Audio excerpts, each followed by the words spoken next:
ሰላም ውድ ተመልካቾቼ ምህረትና ሰላም ፍቅርም ይብዛላችሁ። ዛሬ የምንመለከተው ከዚህ በፊት ተለቆ በነበረው ቪዲዮ ላይ ክፍል 2 የቀጣዩ ክፍል ነው ማለት ነው። አንድ ሰው ክራር ለመልመድ የሚያስፈልጉ ነገሮችን እየተመለከትን ነበርና ይህ የዛሬው ክፍል 2 ቪዲዮ ነው ማለት ነው።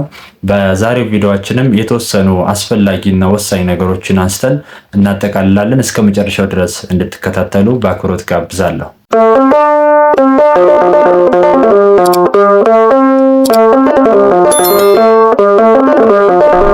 በዛሬው ቪዲዮ የመጀመሪያው ስቴፕ የሚሆነው ወይም ደግሞ ከበቀደሙ ቪዲዮ ስንጀምር አራተኛ ላይ ትኩረት አድርጎ መስራት ያለበት አንድ ሰው አንድ ተማሪ አስተማሪ በሚሰጠን መልመጃ ላይ ብቻ ትኩረት አድርገን መስራት አለብን። አስተማሪ የሚሰጠውን መልመጃ መለማመጃ ማጥኛዎችን እነሱ ላይ ብቻ ትኩረት ማድረግ ያስፈልጋል ማለት ነው። ይህንን ያልኩበት ምክንያት ለምንድን ነው? ብዙ ሰው እየተማረ እንኳን ከአስተማሪ ጋር ሆኖ እንኳን በተለያየው ቶሎ ለመልመድ ካለው ፍላጎት የተነሳ ሌሎች ዩቲዩብ ላይም ሊሆን ይችላል፣ ሌላ ቴሌግራምን በተለያየ አጋጣሚ የመዝሙር ቁጥሮችን ያያል፣ ይሰማል፣ ከሰውም ከጓደኛም ሊያገኝ ይችላል እና መልመጃዎችን ትቶ አስተማሪ የሰጠውን ከዚህ ጀምር ይህንን ቀጥል እያለ የሰጠውን መልመጃ ትቶ የመዝሙር ቁጥር ለመምታት የሚያደርገው ጥረት ትልቅ ዋጋ ያስከፍለዋል ወይም ቶሎ እንዳይለምድ ያደርገዋል። አንደኛ ለመልመድ የሚሞክረው መዝሙር ጣቱ እስካልተፍታታለት ድረስ አስተማሪው አይ ጥሩ ነው ተፍታቷል፣ በቅቷል፣ ቀጥል ወደ ቀጣይ ስቴፕ ግባ እስካላለው ድረስ መዝሙር በራሱ ፍላጎት ብቻ ገብቶ ሲነካካ ወይም ደግሞ ሲለማመድ የሚቆይ ከሆነ ጊዜውን ምን አድርጓል ማለት ነው? ጣት ማፍታታት ላይ የሚሰጠውን ጊዜ አባክኗል። ስለዚህ ለጣት ማፍታታት በቂ ጊዜ ስላልሰጠ ጣቱ አልተፍታታም ማለት። ጣቱ ካልተፍታታ ደግሞ ምንም አይነት መዝሙር በቁጥር ቢሞክር ትምህርቱን አሰልቺ ይሆንበታል። ትምህርቱ አሰልቺ ይሆናል፣ ተስፋ ይቆርጣል፣ ቶሎ እንዳይለምድም ምክንያት ይሆነዋል ማለት ነው። ስለዚህ ትኩረት አድርገን መስራት ያለብን አስተማሪ የሚሰጠንን የጣት ማፍታቻ መልመጃዎች ላይ ብቻ ነው እንጂ ገና ትንሽ ተፍታታ ብለን በራሳችን ፈቃድ በራሳችን ፍላጎት መዝሙር ቁጥሮችን ለመምታት መሞከር የለብንም ማለት ነው። ስለዚህ የጣት ማፍታቻ መልመጃዎችን ሳናጠና ሳንጨርስ ወይም አስተማሪው በቃ ቀጣይ ይለፍ ብሎ ሳይነግረን በራሳችን ፈቃድ መዝሙር መጀመር የለብንም ማለት ነው። ትኩረት አድርገን መስራት ያለብን ጣት ማፍታታት ላይ ነው ማለት ነው። 1 ወር ይፈጃል ካለ 15 ቀን ይፈጅብሃል ካለ 15ቱን ቀን ሙሉ አስበን በየቀኑ ይሄን ያህል ጊዜ ሰተን ሰዓት ሰተን መደጋገም ማጥናት ይጠበቅብናል ማለት ነው።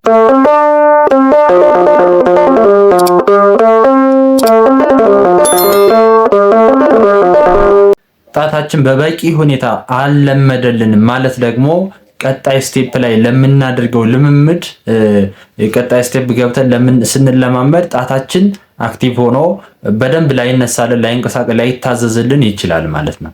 ስለዚህ ትልቅ ጊዜ መፍጀት ካስፈለገ ጣት ማፍታቻ መልመጃዎች ላይ ትኩረት ሰተን ማጥናት መለማመድ አለብን ማለት ነው።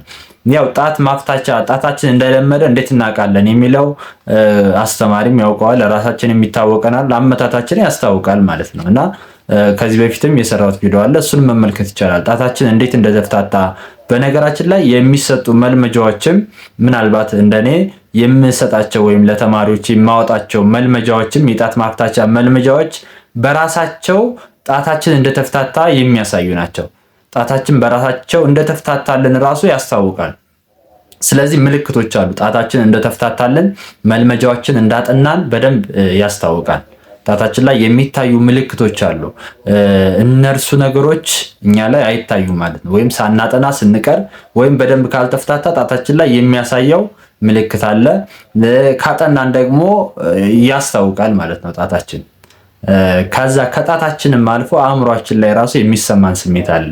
ለራሳችንም ይታወቀናል፣ ለአስተማሪውም ይታወቃል ማለት ነው። ስለዚህ ጣታችን ሳይለማመድ መልመጃዎችን ሳያጠና ሳንጨርስ ምን ማድረግ የለብንም? መዝሙር በቁጥር መልመድ ወይም ደግሞ መዝሙር በቁጥር ለመለማመድ መሞከር የለብንም። ትምህርታችንን አሰልቺ ከሚያደርጉ ነገሮች መካከል አንዱ እርሱ ነው። መልመጃዎችን ሳንጨርስ ወደ መዝሙር በቁጥር ልምምድ መግባት ማለት ነው። ሌላው ደግሞ መርሳት የሌለብን ነገር መዝሙሮች ሁሉ በቁጥር ስለተቀመጡ ለመለማመጃ ይሆናል ብለን መምታት የለብንም። አስተማሪ የሚሰጠንን መልመጃዎች በቁጥርም ቢሆን መዝሙር በቁጥር ቢሆን እንኳ አስተማሪ የሚሰጠንን መዝሙሮች መምታት እንጂ ያገኘነውን መዝሙር በሙሉ የምንመታ ከሆነ አንለምድም፣ ቶሎ አንለምድም ማለት ነው። ለምን? መዝሙሮች በሙሉ ለመለማመጃ አይሆኑም። ሁሉም መዝሙር ለመለማመጃ አይሆንም። አስተማሪ እያወጣ የሚሰጠን ለተማሪዎች ይሄ ያስፈልጋል መልመጃ መሆን ይችላል ብሎ አውጥቶ የሚሰጠን አስተማሪ ነው። ስለዚህ አስተማሪ የሚሰጠንን መዝሙር በቁጥር እነርሱን ማጥናት እንዳለብን መርሳት የለብንም። እንደው የወደድነውን መዝሙር ብቻ ካልመታው ብለን መምታት አንችልም። ለምን? ያ የወደድነው መዝሙር የምንወደው መዝሙር ምን ስለሚሆን ለጣት መለማመጃ ወይም ለተለማማጅ ክራር ለሚያጠና ሰው ስለማይሆን ማለት ነው። ለጥናት የሚሆን አለ፣ የማይሆን መዝሙር ስላለ።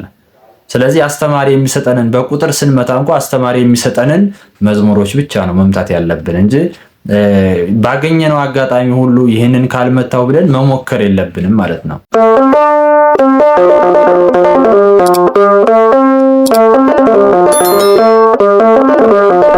እንዲሁም ደግሞ የአስተማሪ የሚሰጠንን የጊዜ የአንድ የመልመጃ ቀደም ተከተሎች እንደምንጠብቀው ሁሉ የልምምድ ጊዜ መጠቀምም አለብን። አስተማሪ የሚሰጠንን የልምምድ ጊዜዎችን መጠቀም አለብን። መልመጃ ጣት ማፍታቻ ከዚህ እስከዚህ ቀን ይፈጃል ካለ፣ እንዲሁም ደግሞ መዝሙር በቁጥር ይህን መዝሙር እስከዚህ ቀን ድረስ ጨርስ ካለ እንደዛው። ከምንም በላይ ደግሞ ጊዜ ይፈልጋል ልምምዱ። ጣታችንም የሚለምደው በአንድ ቀን በምንለምደው በምናደርገው ልምምድ አይደለም፣ ሂደታዊ ነው። ልምምዱ በራሱ ሂደታዊ ስለሆነ ዛሬ ቀን ሙሉ ከምንውልበት ይልቅ በተደጋጋሚ ቀን በቀን ለምሳሌ በቀን ውስጥ 30 ደቂቃ የምናጠና ከሆነ 30 ደቂቃውን በአንድ ጊዜ ከምንጨርሰው ይልቅ 15 ደቂቃ አድርገን 2 ጊዜ ከዛም ደግሞ 10 ደቂቃ አድርገን 3 ጊዜ ብንመታው የተሻለ ይሆናል ማለት ነው። ይሄ የሚያሳየው ምንድነው? አንድ ክራር ለመልመድ በገና መሰንቆም እንደዚህ ዋሽንት ለመልመድ ዜማ መሳሪያዎችን ለማጥናት የልምምድ ጊዜ ይፈልጋል።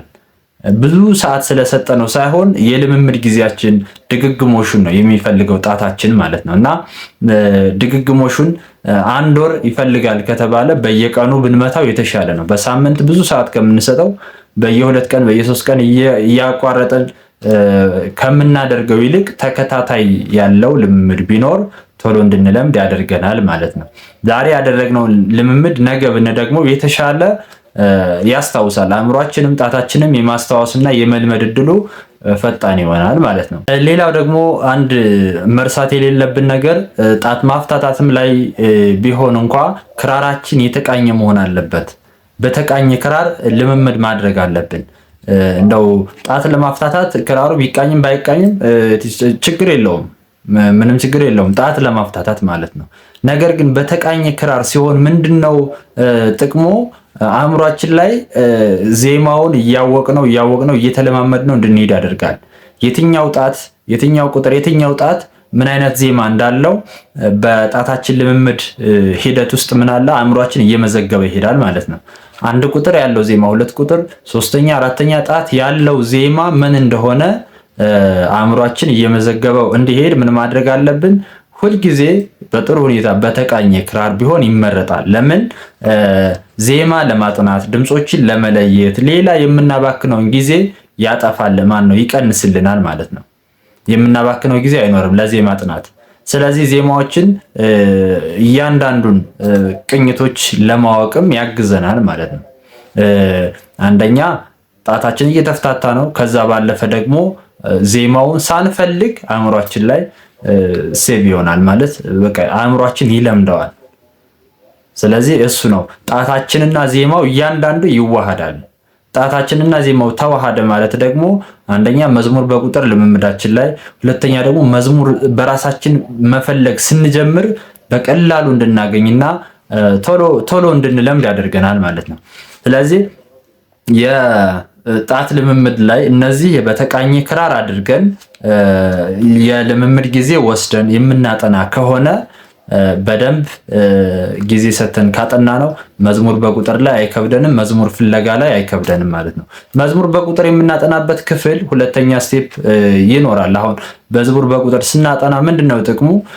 የመዝሙር አመጣጡ፣ አገባባቸው በተለያዩ መዝሙሮችን ስንሞክር እንድንረዳው ያደርገናል። ቀጣይ መዝሙር በራሳችን ስንፈልግ እንዴት አድርገን ነው ማምጣት የምንችል የሚለውን ጣታችን በራሱ ይለምደዋል። የዜማውን ፍሰት፣ ከፍታ፣ ዝቅታ፣ ወደ ላይ ወደ ታች፣ ሲወርድ ሲወጣ፣ ሲደግም ያለውን ሁኔታ ጣታችን ስለሚለምደው በተቃኘ ክራር አድርገን ጣታችንን ማፍታታት፣ ጊዜ መስጠት። እንደውም ከልምምዶች መካከል ሰፊ ጊዜ እንዲሰጠው የምፈልገው በኔ የምመክረው የጣት ማፍታታት ጊዜ ላይ ነው። የጣት ማፍታታት ስቴፕ ላይ በደንብ ጊዜ ከተሰጠ ቀጣዩ ያለው ምንም በደስታ ቶሎ ዜማው በቃ ከምንጠብቀው በላይ ቶሎ እንዲመጣልን ያደርጋል ማለት ነው።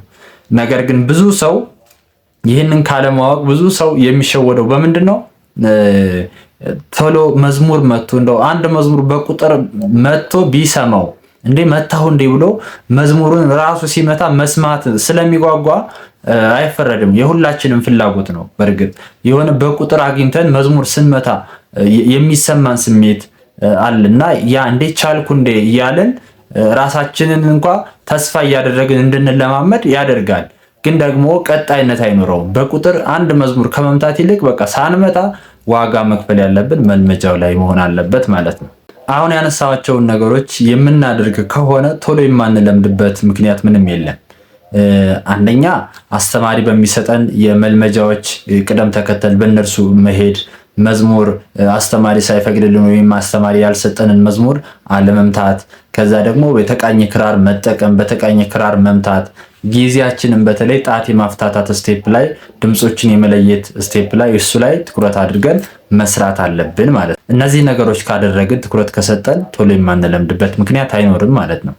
ኦንላይን ክራር መማር የምትፈልጉ ካላችሁ ደግሞ በስክሪኑ ላይ በምትመለከቱት የስልክ ቁጥር አድራሻ በቴሌግራም፣ ዋትሳፕ፣ ኢሞ ልታገኙ ትችላላችሁ። እንዲሁም ሀሳብ አስተያየታችሁን በአስተያየት ማስቀመጫ ወይም ደግሞ ኮመንት ልታደርጉልኝ ትችላላችሁ ማለት ነው። ስለተከታተላችሁ ከልብ አመሰግናለሁ።